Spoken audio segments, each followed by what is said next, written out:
യോഹന്നാൻ എഴുതിയ ഒന്നാം ലേഖനം. യോഹന്നാൻ എഴുതിയ ഒന്നാം ലേഖനം എന്നാണ് ഈ പുസ്തകം അറിയപ്പെടുന്നത്.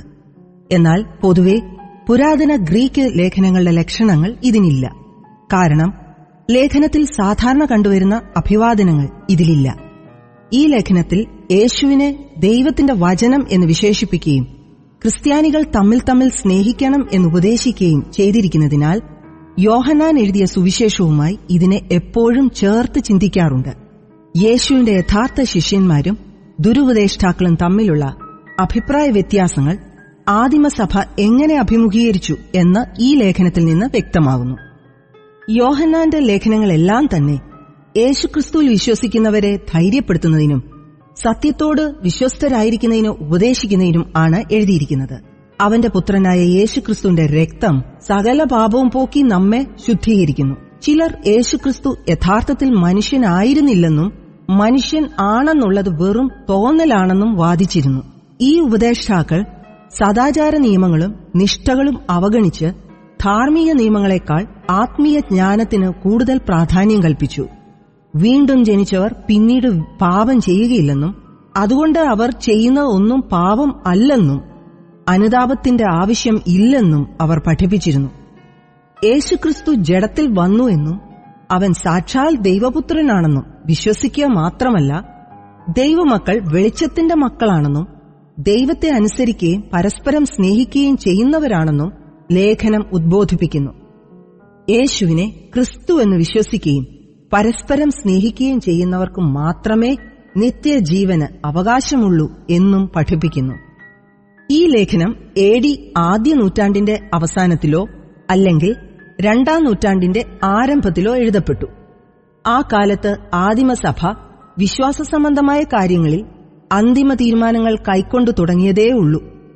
അന്നും മതബഹുലതയുടെ കാലമായിരുന്നു.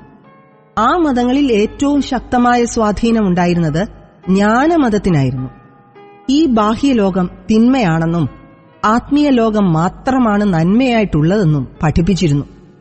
ഈ ലോകത്തിൽ നിന്ന് വിടുതൽ പ്രാപിക്കാൻ ഉതകുന്ന ജ്ഞാനം സമ്പാദിക്കുകയാണ് മനുഷ്യരുടെ ലക്ഷ്യം എന്ന് ജ്ഞാനമതക്കാർ വിശ്വസിച്ചിരുന്നു.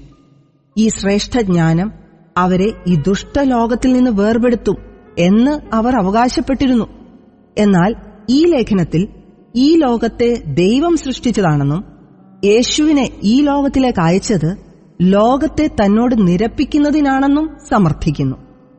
പ്രാരംഭ അഭിവാദനങ്ങളും അന്ത്യ അഭിവാദനങ്ങളും ഈ ലേഖനത്തിൽ ഒഴിവാക്കിയിരിക്കുകയാണ്. എങ്കിലും ഇത് ഒരു ലേഖനമാണ്. 1 അധ്യായം 1 മുതൽ 2:17 വരെ വെളിച്ചത്തിൽ ജീവിക്കുക, 2:18 മുതൽ 3:10 വരെ പിശാചിന്റെ മക്കളും ദൈവമക്കളും, 3:11 മുതൽ 4:21 വരെ സ്നേഹം ദൈവത്തിൽ നിന്ന് വരുന്നു, 5:1 മുതൽ 21 വരെ ലോകത്തെ ജയിക്കുന്നത് വിശ്വാസമാണ്. യോഹന്നാൻ എഴുതിയ ഒന്നാം ലേഖനം, അധ്യായം 1. ആദി മുതലുള്ളതും ഞങ്ങൾ കേട്ടതും സ്വന്ത കണ്ണുകൊണ്ട് കണ്ടതും ഞങ്ങൾ നോക്കിയതും ഞങ്ങളുടെ കൈ തൊട്ടതുമായ ജീവന്റെ വചനം സംബന്ധിച്ച് ജീവൻ പ്രത്യക്ഷമായി ഞങ്ങൾ കണ്ട് സാക്ഷീകരിക്കുകയും പിതാവിനോട് കൂടെയിരുന്ന് ഞങ്ങൾക്ക് പ്രത്യക്ഷമായ നിത്യജീവനെ നിങ്ങളോട് അറിയിക്കുകയും ചെയ്യുന്നു. ഞങ്ങൾ കണ്ടും കേട്ടുമുള്ളത് നിങ്ങൾക്ക് ഞങ്ങളോട് കൂട്ടായ്മയുണ്ടാകേണ്ടതിന് നിങ്ങളോടും അറിയിക്കുന്നു. ഞങ്ങളുടെ കൂട്ടായ്മയോ പിതാവിനോടും അവന്റെ പുത്രനായ യേശുക്രിസ്തുവിനോടും ആകുന്നു. നമ്മുടെ സന്തോഷം പൂർണ്ണമാകുവാൻ ഞങ്ങൾ ഇത് നിങ്ങൾക്ക് എഴുതുന്നു. ദൈവം വെളിച്ചമാകുന്നു, അവനിൽ ഇരുട്ട് ഒട്ടുമില്ല എന്നുള്ളത് ഞങ്ങൾ അവനോട് കേട്ട് നിങ്ങളോടറിയിക്കുന്ന ദൂതാകുന്നു. അവനോട് കൂട്ടായ്മയുണ്ട് എന്ന് പറയുകയും ഇരുട്ടിൽ നടക്കുകയും ചെയ്താൽ നാം ഭോഷ്ക് പറയുന്നു, സത്യം പ്രവർത്തിക്കുന്നതുമില്ല. അവൻ വെളിച്ചത്തിൽ ഇരിക്കുന്നതുപോലെ നാം വെളിച്ചത്തിൽ നടക്കുന്നു എങ്കിൽ നമുക്ക് തമ്മിൽ കൂട്ടായ്മയുണ്ട്. അവന്റെ പുത്രനായ യേശുവിന്റെ രക്തം സകല പാപവും പോക്കി നമ്മെ ശുദ്ധീകരിക്കുന്നു. നമുക്ക് പാപമില്ല എന്ന് നാം പറയുന്നുവെങ്കിൽ നമ്മെ തന്നെ വഞ്ചിക്കുന്നു, സത്യം നമ്മിൽ ഇല്ലാതെയായി. നമ്മുടെ പാപങ്ങളെ ഏറ്റുപറയുന്നു എങ്കിൽ അവൻ നമ്മോട് പാപങ്ങളെ ക്ഷമിച്ച് സകല അനീതിയും പോക്കി നമ്മെ ശുദ്ധീകരിപ്പാൻ തക്കവണ്ണം വിശ്വസ്തനും നീതിമാനും ആകുന്നു.